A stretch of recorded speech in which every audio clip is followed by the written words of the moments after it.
Hello? Anyone there? What's this? Anchor? What the fuck is that? If you have a podcast, Anchor is your one place to distribute your podcast. It is 100% free and you can get paid right away, no matter what the size of your show. And you can record, edit and many other tools on the website or app. Go to anchor.fm or download the app to get started. Don't have a podcast, sorry. Bye.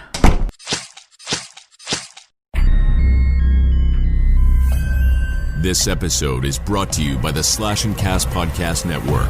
Learn more at slashandcast.net. Whatever you do, don't fall asleep.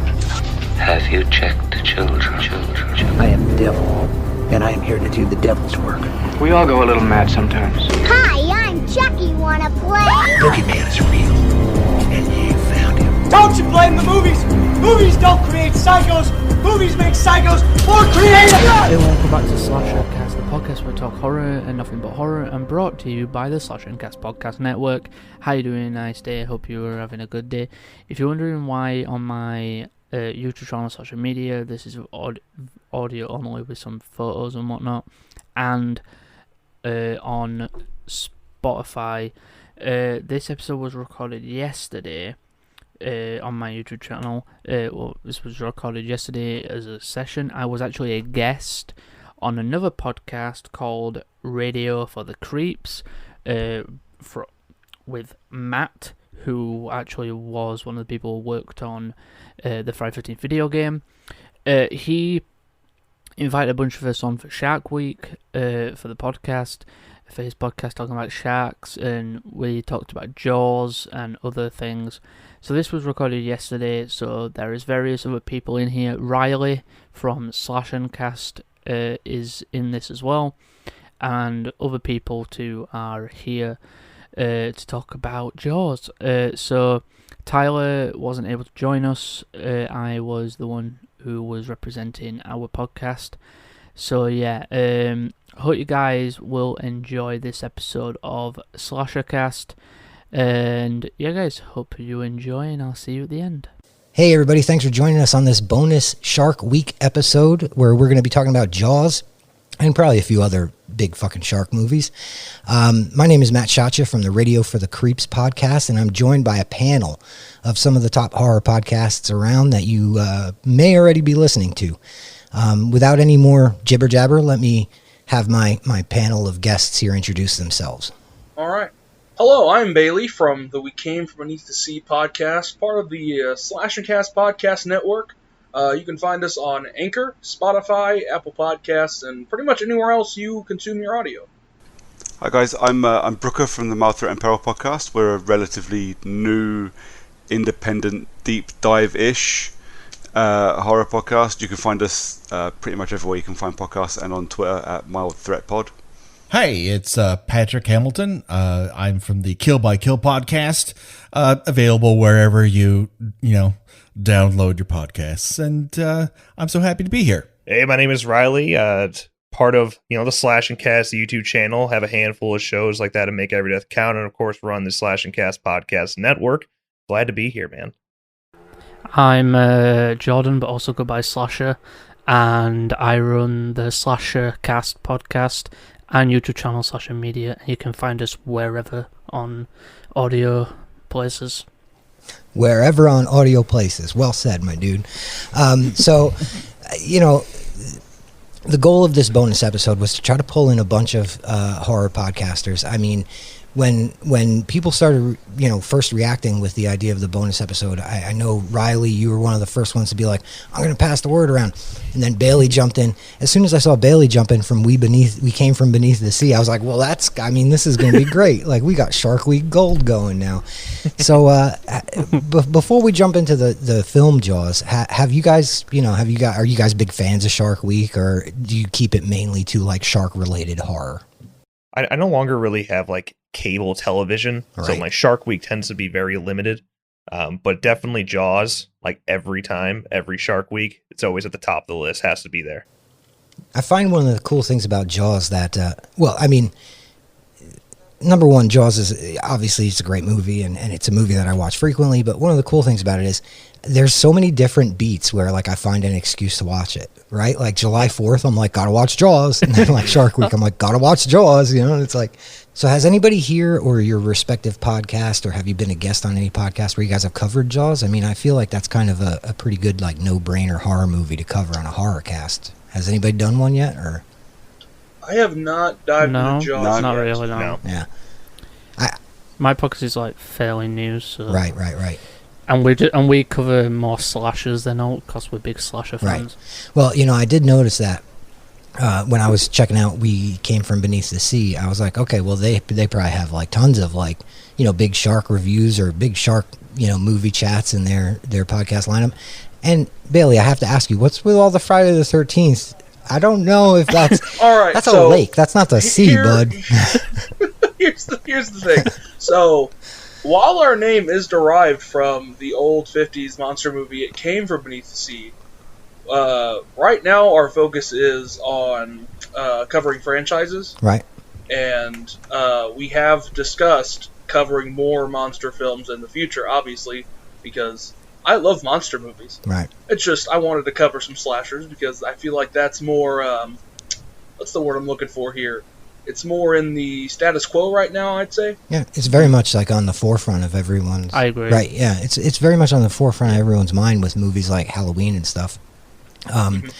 Now, Brooker, what do people have to look forward to about your podcast? What's something that you guys kind of, you know, where's your bread and butter with the mild threat? My podcast partner Emma, she done her master's thesis at university on final girl theory and its evolution after 9/11, which we've actually spent the last 3, I think, episodes just kind of picking apart bit by bit. She is absolutely gutted, to be fair, that she can't be here because aquatic horror and a big fucking shark movie is 100% her bag. Right. And she was absolutely distraught that she couldn't be on today. But yeah, we basically our podcast, we came together just because we're a couple of like good mates who don't have enough excuses to talk about horror movies with the people around us. So we invented the excuse by coming up with a podcast. Very good, very good. And Riley, I see your mic lighting up a little bit there. I know you're a huge Jaws fan. I feel like I've got that right. Has Slash and Cast really? I mean, where's the Slash and Cast cover for aquatic horror, and where does that land, like with your show and with your partner Nick and what you guys cover? I know you guys are more primarily slasher focused, but you know. You know, I do like absolutely love Jaws, and I think it lands in one of the best movies of all time. Right. But when it comes to like shark movies, I think I'm really intimidated by them. Because of Jaws, there are so many of them, like a stupid amount of them. And I feel like if you cover Jaws, you start going down a path. If we were to We Came From Beneath to See It, where we do like franchise covers, right? I feel like you have all your content. There should just be a podcast out there that's just shark movies. In the mild research, I'm not a big fan of research for podcasts. I feel like casual is better. But in the mild research to prepare for today, I started going down the road of like, well, what other movie could we tie in there to, you know, to kind of form a path from Jaws to modern day. And Jesus Christ, Jaws was a lot on, you know, when you're looking at the Jaws impact on film, never mind just horror. I mean, the first summer blockbuster, first film to break 100 million at the box office. Like, I mean, there's a lot of ripple effect there. Yeah. Never mind horror movies, just in general. And if I could cut in, go for it. Like Jaws was so revolutionary in, what was it, 75 it came out? Yep. Like you just said, it was the first summer blockbuster, and that really, it started a ripple effect. Like after 1975, you couldn't just break even anymore. You really had to make profit. Yeah. And so Jaws created what is called a tentpole film. And, you know, you really needed to hold up your studio. Its release strategy, because they had to release it all at one time across the entire United States, it's the first of that sort of everything gets released all at the same time, as opposed to a road show, which is how most major motion pictures were released.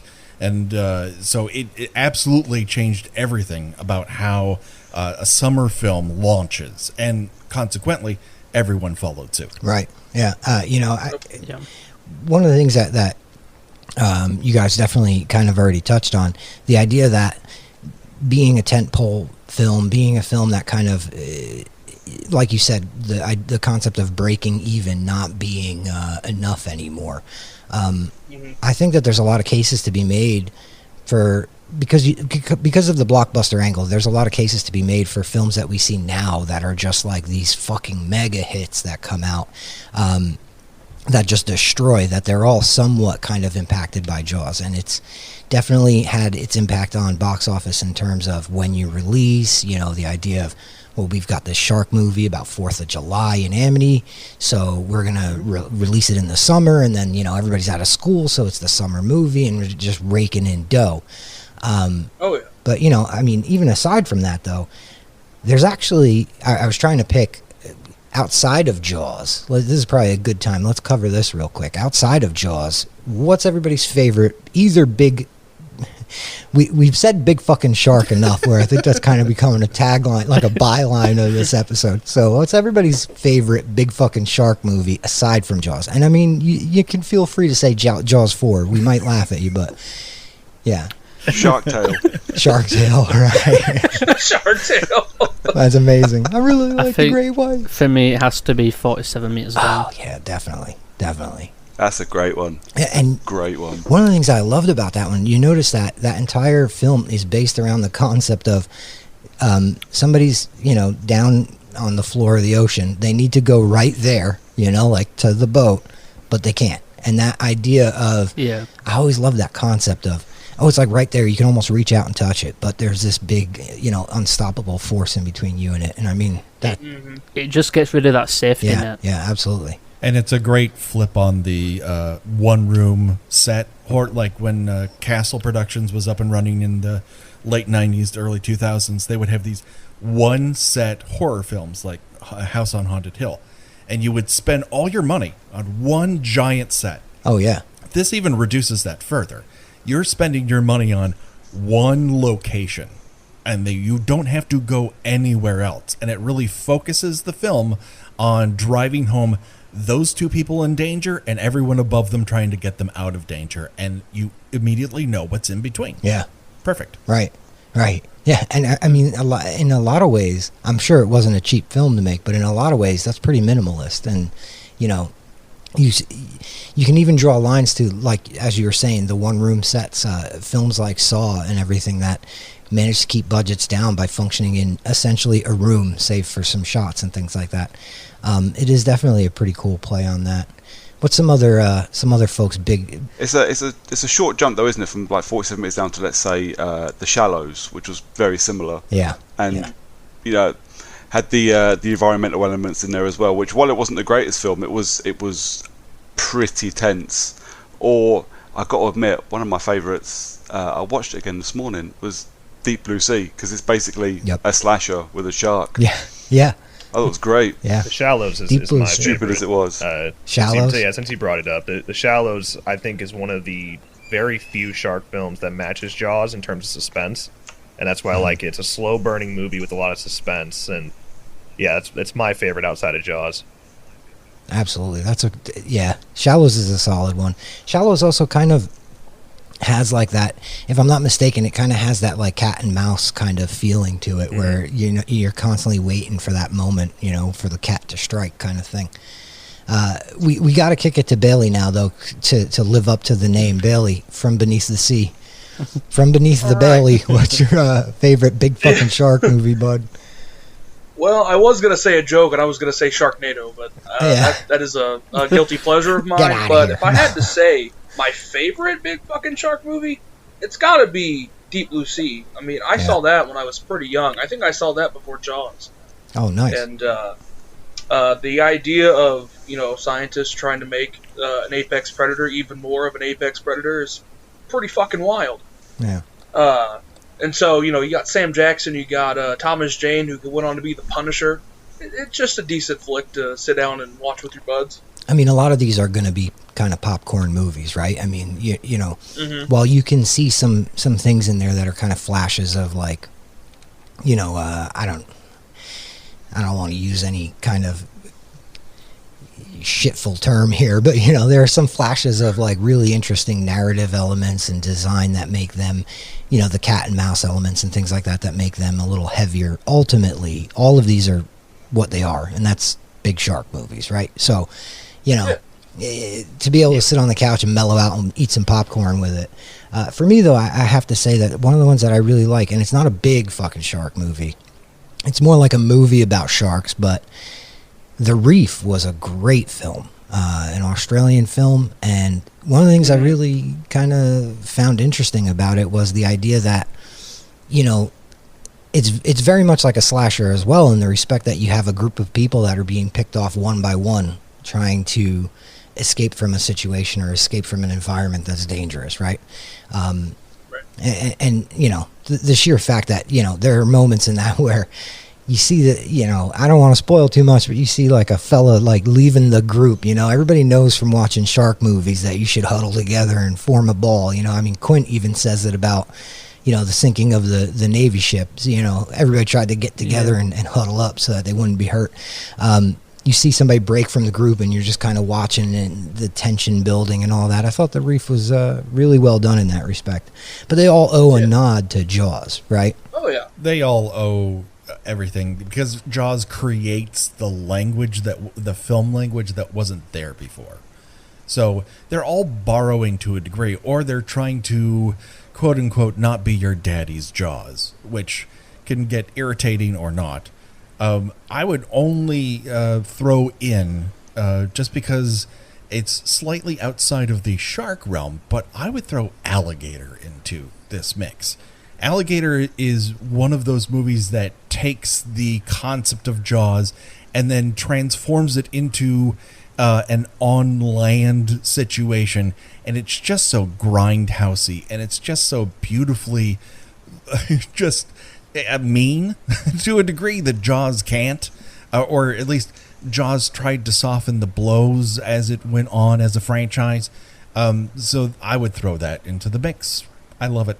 Oh, I totally agree on the idea of the, you know, the concept of, you know, not your father's Jaws or whatever. I mean, even Jaws to an extent started to do that. Anybody here have like a lot of experience with the later Jaws sequels? I feel like this is slash and cast territory, because they're known to know everything about every movie in a franchise and not cherry pick. So, Riley, how familiar are you with the later Jaws movies? Are you a big fan? You know, I've seen. I wouldn't call me a big fan. I have seen all of them multiple times. But when you have something like Jaws, and then you go on to some really disgusting sequels like Jaws 4, I really struggle to watch those, and I struggle to watch shark movies in general, because all I do is go back to Jaws.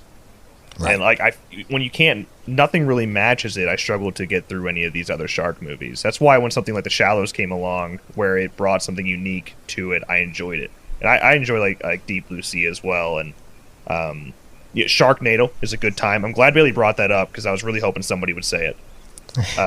But yeah, you just didn't want to be the first one. Those sequels, I've seen them all multiple times, but really just, unlike Halloween and like Friday the 13th, I just can't buy in like these other franchises.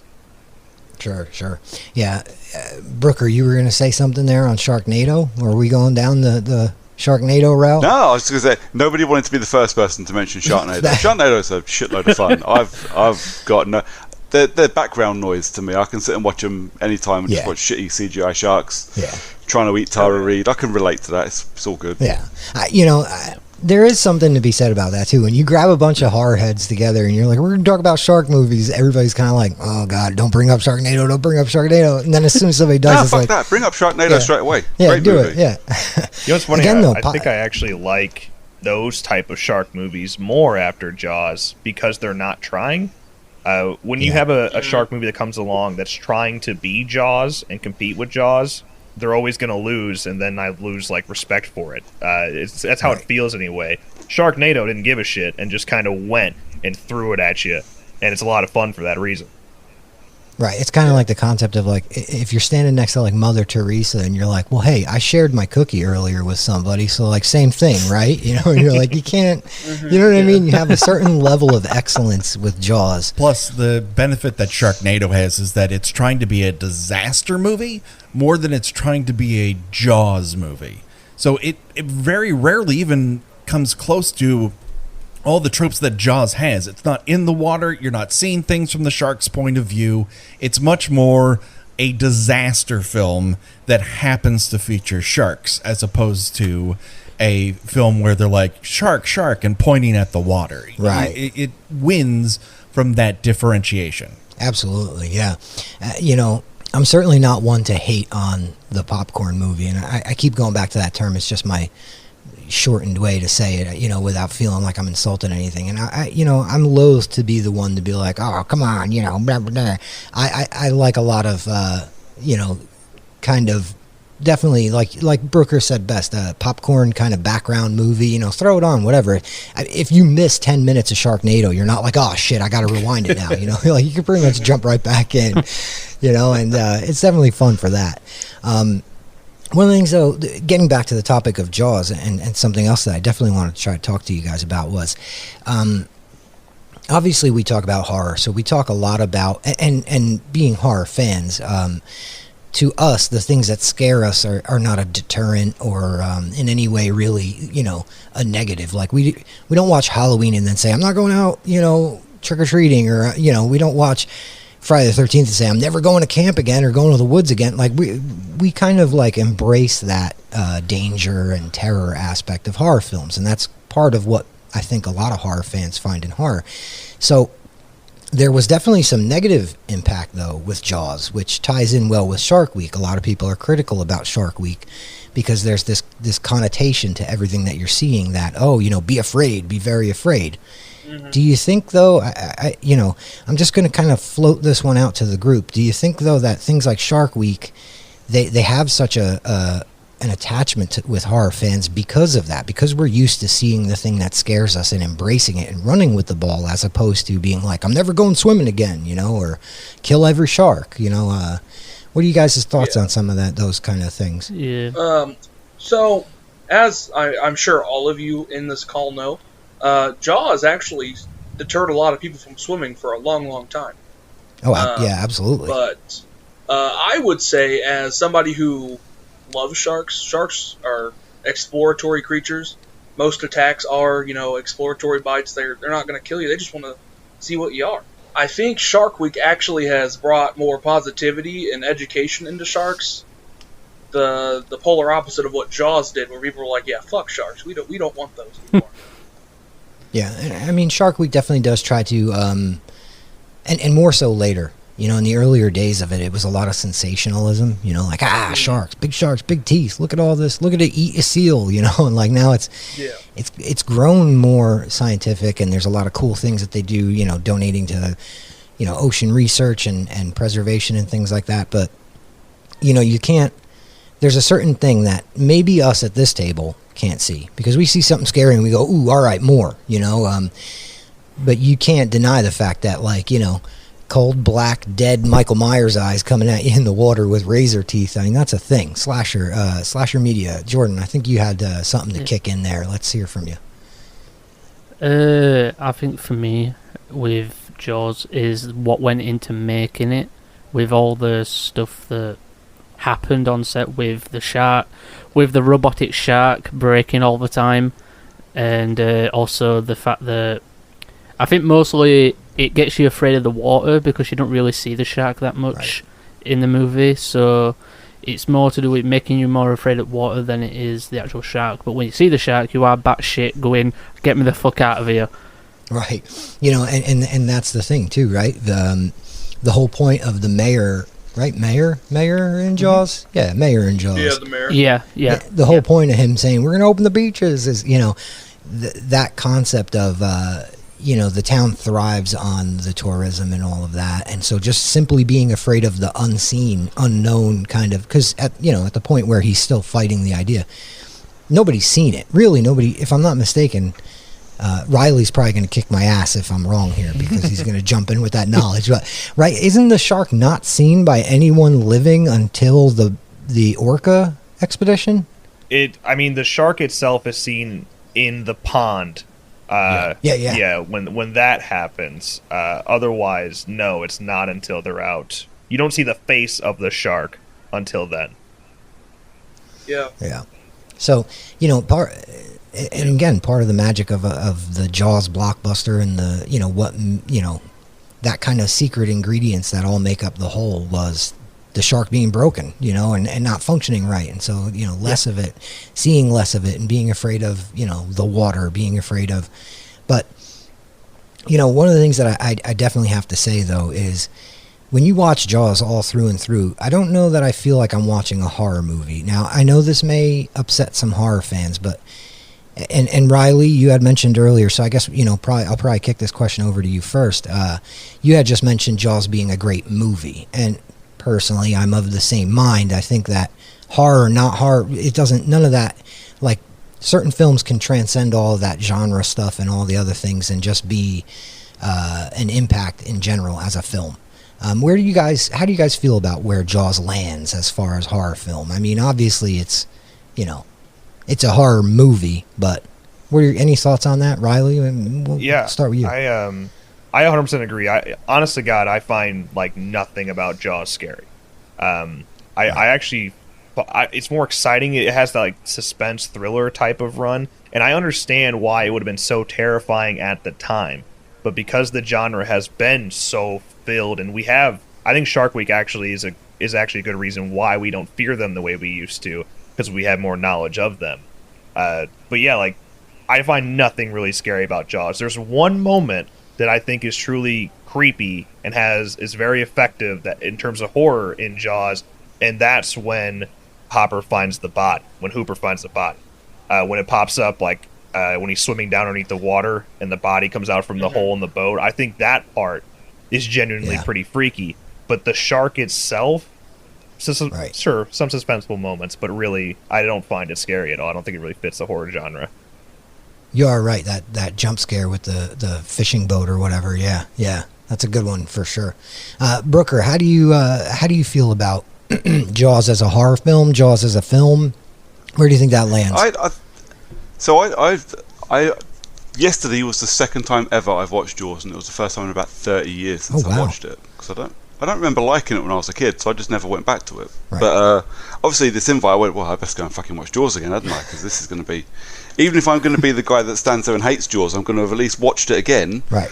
To say I did. But no, I like it as a film. I think it's really very good. I don't think it falls enough into horror to call it a horror film. For context, I sat and watched it with my 7-year-old, right, who has grown up. She's grown up on a steady diet of crawl and scary stories to tell in the dark. She's quite the fan of scary movies. Mm-hmm. So Jaws didn't affect her any, not one little bit. And I kind of looked at it and I thought, I can see why, because, what we're talking 45 years later, there's nothing scary in this compared to what we see now. Every shark movie that's come out since has turned it up to 11 in comparison. From the jumps to the violence to, just there's everything about every shark movie since has been much grosser. It's been much more violent, and when we look at things like 47 Meters Down and The Shallows and stuff like that, much scarier. Great film, absolutely, but what it is, to me, it feels like a slightly gorier Steven Spielberg summer film, which is exactly what it is. Yeah, it's a Spielberg film, right? And that's the other thing too. Part of getting outside of those genre lines is you don't need to say, well, it's a this and I'm a fan of this and it's good. You don't need to say, it's a horror movie and I'm a horror fan and it's good. You can just say, this is a damn good movie. Because, again, I agree actually with both points brought up so far. I don't watch it and I'm like, oh my God, I'm so afraid. You know, like there's a jump scare here or there. There's a moment here or there. You're like, holy shit, that's a big shark. But it's not something that like gives you nightmares, you know? And I mean, not that horror movies still give me nightmares, but you know, I'm a big tough guy, but, but it's not horror in that same kind of sense. It's not, it's, I think you said it best. It's a typical, you know, like kind of Spielberg summer movie. And I had a similar experience with it. I watched it with my nephews, not this 4th of July because fucking diseases and things, but last 4th of July, I always watch 2 movies on 4th of July, Jaws and I watch Return of the Living Dead because they both, you know, they take place at that time and I need any excuse to watch both of them. And I watched it with my nephews and sure, there were comments about the next time we go to the beach. But short of watching it on an actual beach with them and then being like, let's go swimming, I don't think that there's really that, you know, it doesn't even hit the younger kids that way. It's more like an oddity kind of movie because of the fact that, you know, it's this huge shark. But I want to kind of transition a bit because there was something else I noticed in Jaws recently when, you know, trying to think about different angles that kind of play into Jaws being more than just, you know, summer big fish movie. The 3 characters, there's a lot of bones in there. If you know, I don't want to sound too like, you know, pompous here, but if you study the film from the kind of the bare structure of it, there's 3 very different characters there, which is always kind of, that's another one of those wonderful recipes for creating, you know, a solid film. You have the Sheriff Brody, who's kind of straight-laced, kind of you know, wants to do things the safe and cautious way. You have Quint, who's on the far other end of the spectrum. He's going to break the radio and stay out there on the ocean and fight the shark till the bitter end. And you have Hooper, who's kind of the jester in the middle. What are you guys' thoughts on how that cast plays out and how crucial that casting and the design of those 3 characters is to making the movie? Because again, I think that the dynamic of the 3 of them together is almost more important than anything to do with the shark. Yeah. I think Quint is, having his backstory based on a true story makes his character a lot more deeper. Yeah. With it being that he was in the army and he got surrounded by sharks when he were in a boat and everything, it just makes his character a lot more interesting and makes it more sad when he does end up getting killed by the shark. Spoiler alert. Right. That's all right. I mean, they've had 45 years. They should have watched Jaws by now. It's been a minute. You know, but again, that's another thing though, talking about how movies of this level, movies of the level of Jaws, how they become, you know, how they rewrite kind of all films going forward. That's a very common, I don't want to say trope, but thematic element, I guess, in film forward is the like rough around the edges hardened guy. Of course he dies in the movie, and of course he's the only one who dies in the movie, you know, like the young jester character of Hooper doesn't, and you know, Brody the sheriff, the play it straight and save the town guy, doesn't, but Quint is kind of the expendable one, which, you know, again, that's a trope that we see in a lot of these films. I you know, my thought is Jaws kind of laid that blueprint, and I'd love to hear, you know, let's hear from some other guys. What do you think about laying out a foundation and being able to draw lines back to Jaws? Am I kind of giving it too much credit, you think? No, you're not giving it too much credit. It deserves all the credit. When we talk about tropes in this regard, the reason they are tropes is because of Jaws.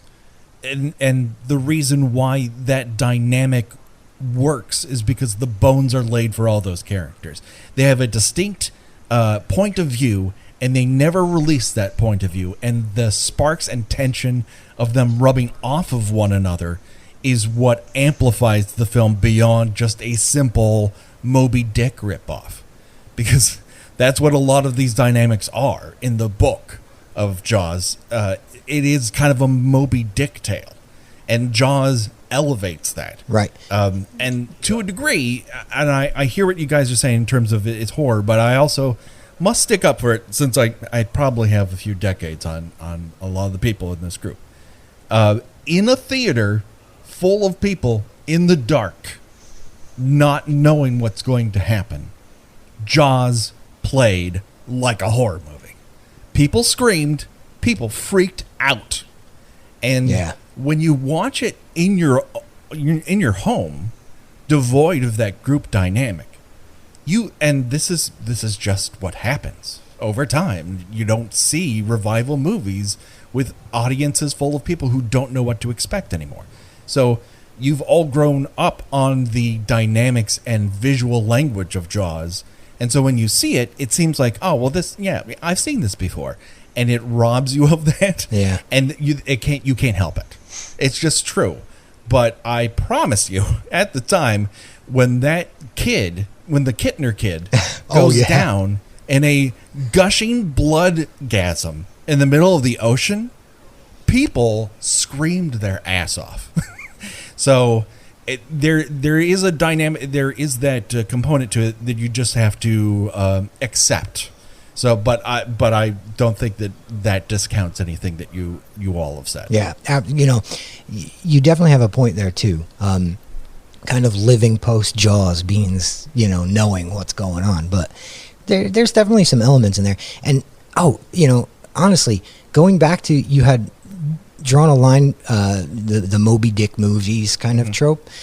Interesting thing that I found out when I was researching this for the show, I was like, let me find some extra little trivia. The first director of this film was fired because he kept referring to it as a whale. And they were like, we're not making fucking Moby Dick, and we can't have a director who doesn't know the difference between a whale and a shark. Like, I don't know how true that is, but I love that story, man. Like, I love that somewhere. People couldn't wrap their minds around how to make this entertaining or scary. And some of that has to do with Benchley's book. It's a terrible page turner. It's just really not great. To say that the film elevates every element is a grand understatement. But yeah, people at Universal are like, this is a fine concept and everything, but no one can actually make a movie out of this. And that's the kind of genius of Spielberg, is while he did repeat elements of this and found his voice through it, it's also, now that you've seen Steven Spielberg make 2-3 dozen movies, like Jaws does seem in a vein, but at the time he had only done some TV stuff, so and one movie that had not been a hit. So this is like a miracle here. Yeah, this is part of the genesis of the juggernaut that is Steven Spielberg, for sure.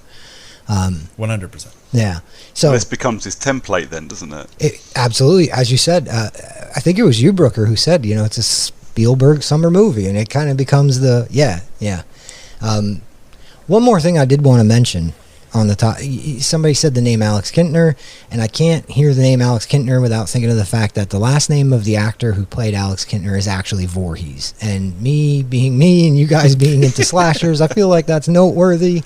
But yeah, one of the things that not a lot of people talk about, before Alex Kintner gets obviously, fantastically killed, there's the dog. And a lot of people don't realize that dog got eaten by a shark, but they like kind of low play it because there's, a little while later a little boy gets eaten. And I'm not trying to say that the dog is more important than the little boy, but personally that's something that always sticks out to me. Like, even my nephews, when we watched it last year, were like, but where'd the dog go? And I'm like, guys, I'm not equipped to have that conversation with you. Like, the dog is no more. Jaws is very, very transgressive when it comes to what it asked the audience to consume. Killing off a dog, killing off a small child, introducing a character and just killing her immediately. That was not necessarily done before, and now we feel the repercussions of that. But in terms of the kind of movie it is, it's this shaggy 70s character piece, butted up against this primal creature out of control movie. And that's where the joy is. People hadn't done that before, and it just does it so well. Yeah, absolutely. In the movement in the time following Jaws, we end up with a bunch of sequels. We kind of touched on them a bit earlier. I'm going to go out on a limb and say that I could throw all of those away. I don't feel like Jaws was something that needed to kind of be revisited. I'm usually a big fan of, the repeat performances and getting everything you can from a franchise. I think this is one of the scenarios where I would say that there's nothing, in my opinion at least, from anything after Jaws that's redeemable. Somebody want to maybe prove me wrong here? We have any like Jaws 2, Jaws 3, Jaws 4 fans? I mean, all right, we can leave Jaws 4 out. Jaws 2 or 3 fans that maybe I'm not realizing. Before we dive into that, Oh, I did have something to say earlier about the foundation that Quint laid, talking about the shipwreck. So, I don't know if you guys know, Riley knows, Matt, you might have known, I might have told you when I met you. I'm from Indianapolis, and the ship that he was on was the USS Indianapolis, who, if any of you are like World War II history buffs, that's the ship that delivered the atom bomb before it got dropped. Yeah. And they hit a torpedo on their way back to the mainland, and a bunch of crew members got eaten. So I grew up. There was a monument downtown about the shipwreck and all that, and all the people that died. And so that always kind of fueled watching Jaws. I was like, oh, that was real. That was a thing that happened. And so seeing this grizzled old man who survived a shark attack in the Navy, and then having him go out, by the shark, that's kind of poetic. Yeah, it's something that you do see in a lot of films, that splicing and stitching in elements of real in order to lend credibility to the whole. So it's a common technique to make sure that there's enough reality laced through to make the entirety more believable. And between that, the fact that there were real shark attacks happening at the time that kind of helped prop up Jaws and everything else. All of that lends itself to the reality of it, which again, I think going back to Kill by Kill's point, seeing it at that time in that theater with everybody else, knowing that you've heard in the news that there's been some shark attacks in the Indianapolis, I know that story. Those little stitched elements of reality making it feel that much more real. Sure, there's a lot more to it, adding to it, and we all. Obviously, we all live post-Jaws, so we just kind of know it as what it is. And tying it back to Shark Week, I think Riley's point is actually earlier about the education level around sharks and things like that. And I don't want to say desensitization to it, but to an extent, you study these things, you learn about these things, and there is a bit of desensitization that happens, kind of like normalizing the idea of great whites are a thing that exists and they're out there, and here's how we can coexist with them and get around them. And I think that bringing up Jaws, which was almost a hysteria moment as far as sharks were concerned, to now, sure, there's a lot of bad that Shark Week maybe has done in its however many years. Shark Week's been around for a hot minute now, and maybe not always. Maybe the messaging wasn't always loud and clear. But I think that now we have that better understanding, and I think that it definitely changes people's perception of things. As far as Jaws, though, anybody have any last notes they want to get out before we wrap this thing up? I know we talked a lot about the legacy of it, but can I briefly defend Jaws 2? As a motion picture. Oh, I would love to hear it. Let's, because I said I'll love to hear this. I mentioned, I was like, anybody want to defend any of the sequels? And everybody was dead silent. And I was like, okay, so that's a wrap on the sequels. But I would love to hear this Jaws 2 conversation. I just felt like I had a burst of talking.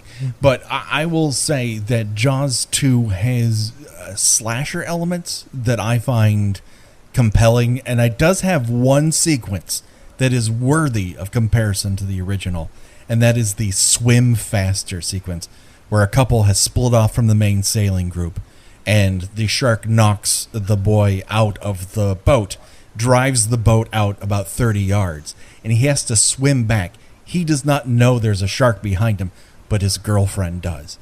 And it is a crackerjack sequence. It is just fantastic, from the music to the editing, the performances. It is all top notch. Now, when the shark swallows a helicopter, now we're into ridiculous town. But I will say that latter half of the film has its moments, and Jaws 3 is notable only because Bess Armstrong says "mwah" every time she kisses Dennis Quaid. Yeah, I'm glad you noted the helicopter too, though. I feel like that's an important part of any conversation. Great. Yeah, that's an important part of that equation, though. So yeah, again, Jaws being kind of always beloved by horror fans and regarded as something that it's like one of the big winners from the genre. Again, it's debatable, the horror angle, not horror. The sequels, definitely. I'm going to leave Kill by Kill with Jaws 2. I'm going to have to revisit Jaws 2 now and try to look at it from a different perspective if I can just get past some things. 3 and 4 can stay in the bin, though. Yeah, so guys, let's take this one home with some of our most memorable moments from the movie Jaws, some of the things that we think stand out and have the most impact on the history of film moving forward from that point in 1975 when it launched. We can go around the round table again. Simple phrase, Richard Dreyfuss. I don't know how many films he was in before this, but I feel this really helped him stay in the circle in Hollywood at the time. Yeah, he delivers a hell of a performance. Just the other day I was watching, and my wife and I was saying, I just love him in this movie. Like, he's kind of obnoxious, he's kind of a pain in the ass, but he's a lovable pain in the ass, and absolutely. He played his role extremely well. Brooker, what do you think some of the lasting effect of Jaws is on Hollywood? For me, it's not. I don't think it's necessarily on Hollywood. It's just Jaws is now such a big part of just. Oh, I'm going to sound like such an arsehole saying this. The cultural zeitgeist. Anytime the word zeitgeist comes out, everybody who is about to say it. I fucking hate that word so much, but it's the only word to use. The thing is, so much from Jaws, everybody knows whether or not you know it's from Jaws. It's a bit like everybody knows to travel back in time you have to drive 88 miles an hour in a DeLorean. That's right. You don't need to have seen Back to the Future to know that. Right. And the fact that as a summer blockbuster horror film, something that hasn't happened that often since, let's not forget, we don't get many big blockbuster horror films in the summer. The fact that everybody knows everything from Jaws, whether or not they've seen it, I think is, and for that to be for a horror movie to do that, I think is just amazing. Absolutely. Kill by Kill, what do you got? I think we have to put some love on the name of Roy Scheider. I think that main performance as Brody is pretty powerful. He's absolutely instantly out of his element, and he's just constantly trying to catch up and try to understand exactly what's going on. His reactions are very real, and it's very grounding. You don't really discount him as a sheriff or an authority figure, and he's put into a situation that he's inherently uncomfortable with. He does not like the water. Now he's been being driven further out into the water. Every moment in time, he's being pushed beyond where he wanted. He wanted to stay out of danger. He didn't want to put himself in harm's way, and now he's continually doing it more. And his performance grounds everything, and then you allow all the other things to spin on top of it. And then the editing. That film is a masterclass in editing. Yeah. And to watch it only to see how it builds and releases tension is a worthy enterprise. It's genius. Absolutely. Yeah. I think that the Brody character is the everyman, and those moments that you see with him where he I think of the bigger boat line. Everybody knows that you're going to need a bigger boat, and they know that we're going to need a bigger boat as like the stoic kind of like, acknowledgement of the size of the shark. But following that is Brody running around the deck going, Quint, we have to go back in and we're going to get a bigger boat, right? Like it's the everyman sense of he's at, like you said, very out of his element. He's trying to keep up with the situation around him, and so he's kind of on the fly realizing some of these things. I always think of that scene as he was attracted to the idea of hiring Quint because Quint represented to him somebody who is experienced in this, but he's still along for the ride, and so he's still well and truly outside of his element and trying to keep up, like you said. That's solid. Riley, what do you got? What do you think the the tattoo from Jaws is on the rest of American cinema. Yeah, there are three things that I think Jaws does better than every other shark movie, and that's why it continues to stay relevant today and just not beat. First, the characters. I think the dynamic of Brody, Quint, and Hooper is extremely important, and that's something that I don't think any other shark movie has even gotten close to, is having characters that are likable and you actually care about. And that's similar to like the conversation of like Halloween, for example. That's one of the things that like Halloween outshines Friday the 13th, because it actually has characters you give a shit about. And Jaws does that well, has characters that are established well, unique dialogue, actually developed. Then you have the score. The score, which I'm surprised we haven't talked too much about. The score is so crucial for Jaws. It remains iconic. It's still recognized today by children because it's perfect. Simplistic, but really, really powerful. And that definitely helps a lot with that suspense. And I think that's one of the things that kind of keeps it in the horror genre. It allows the movie to still be scary to some. And a lot of that comes back to John Williams' score. And then after that, I would just say, like, film theory-wise, Spielberg being Spielberg, and some really creative things that were done, like barely showing the shark, and taking advantage of really creative shots, advanced shots like the famous push-pull effect that we see on the beach of Brody. It's iconic things like that help Jaws stand out amongst these other, perhaps more simplistic or trying too hard shark movies. Yeah, and that's a lot of chops brought to a shark movie, right? I mean, it's Spielberg. He's Spielberg. So there's a lot of really artistic and creative chops basically being brought to the table for a big shark movie, which I also think is kind of rare now. I don't know that, there's a lot of opportunities for people to kind of do that again. And anytime you see something like that where you're like, well, this is...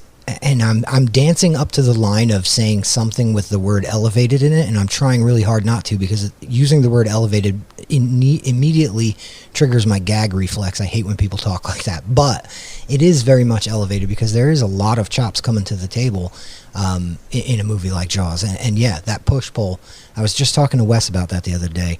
That push-pull on the beach is like... That's a really dope shot, man. Like that, you almost feel like the riptide of the ocean on that shot because of the way it's he's looking out into the water and everything. Yeah. There's a lot there, my dude. Yeah, absolutely. Slasher, let's hear from you. What do you got? I think for me, it's mainly the fact that when they're hiding the shark, it until the end at least.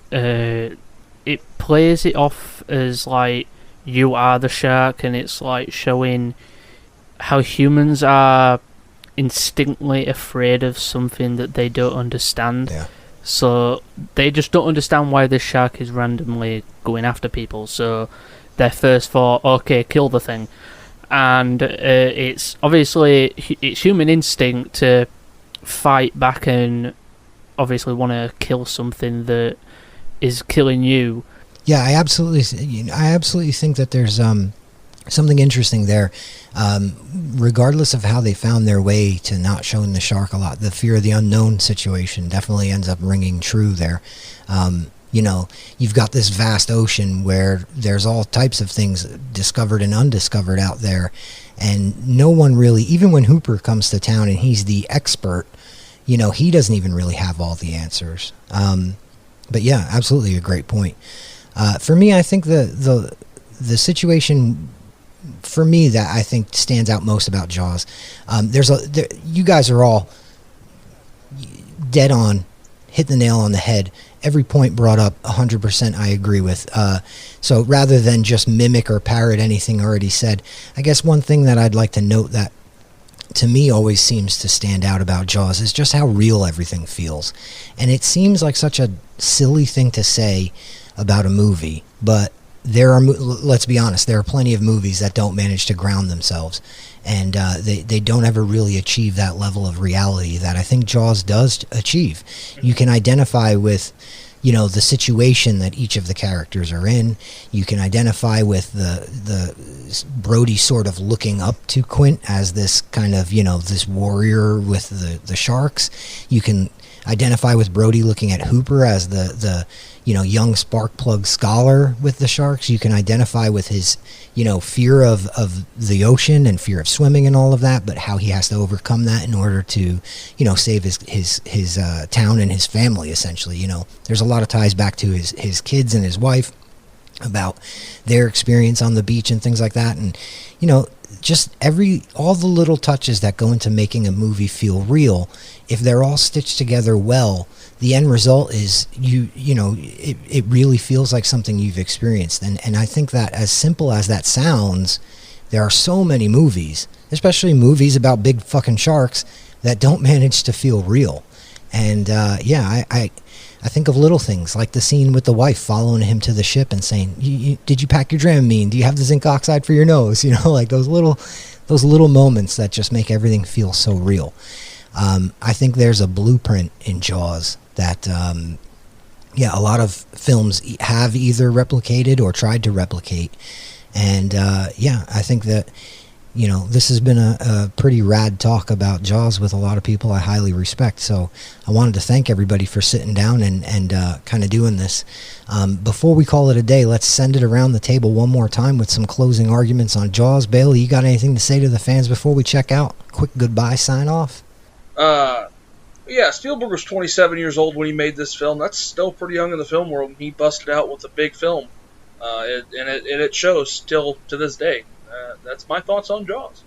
I think at the end of this, I think the biggest thing I come away with actually is I'm a bit sad that I left it 30 years between screenings of Jaws, and I certainly don't think I'll be leaving it that long again. I might skip out on the sequels because I do remember the sequels and know they were bloody terrible. But it was a really good film. It still is a really good film, and glad I got to enjoy it with my little one, who, like someone was saying earlier about, kids recognise the theme tune. My one's been walking around going dun, dun, for months, and she'd never seen the bloody thing. I can't not respect the film for that, even if until recently I went, no, I don't really care that much about it. You've got to respect Jaws whether or not you like it. Yeah, how many kids have jumped in the swimming pool, put their hand on their head like a shark fin, and dun dun dun dun dun dun. It's the hockey mask of Jaws. That soundtrack is like, that soundtrack to Jaws is the hockey mask to Jason. It's the Mickey Mouse ears. It's the icon. But yeah, absolutely. Kill by Kill, what do you got? Jaws is brilliant, and it was instrumental in my life. Without Jaws, I would never have begged my parents to take me to Universal Studios. Without going to Universal Studios Hollywood as a kid, I never would have ended up being a tour guide there, and eventually opening an entire theme park in Japan, and actually meeting my wife. So all these things go back to Jaws. My love of that dumb mechanical shark that you film around to make it seem scary set the course for my life. So Jaws will always be number one in my heart. That's actually really great. Hey Riley, what do you got for us? I absolutely love Jaws, and it was really cool being able to revisit it for this episode. So I appreciate you having me, because it was definitely fun to hear all you guys' thoughts. I did want to say, because I will regret it if I don't bring it up, I always kind of find that the people of Amity are very petty when it comes to being told not to go onto the beach. And I would say one of my favorite lines in movie history comes when they announce that the beaches are closing for 24 hours. And just one person very quietly in the back says, 24 hours is like 3 weeks. And I think it's amazing. That's all. That's my thoughts. Oh my God. Seems to ring even truer in a COVID world, doesn't it? God, you're right. You have no idea. You have no idea what it's like to spend 5 months away from the beach. Can't handle 24 hours. 24 hours is like 3 weeks. Oh my goodness. Slasher Media, what do you got for us, bud? Jordan.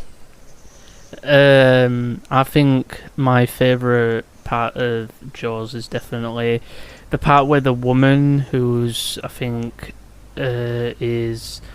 son's died, I think it's a son, just slaps that guy.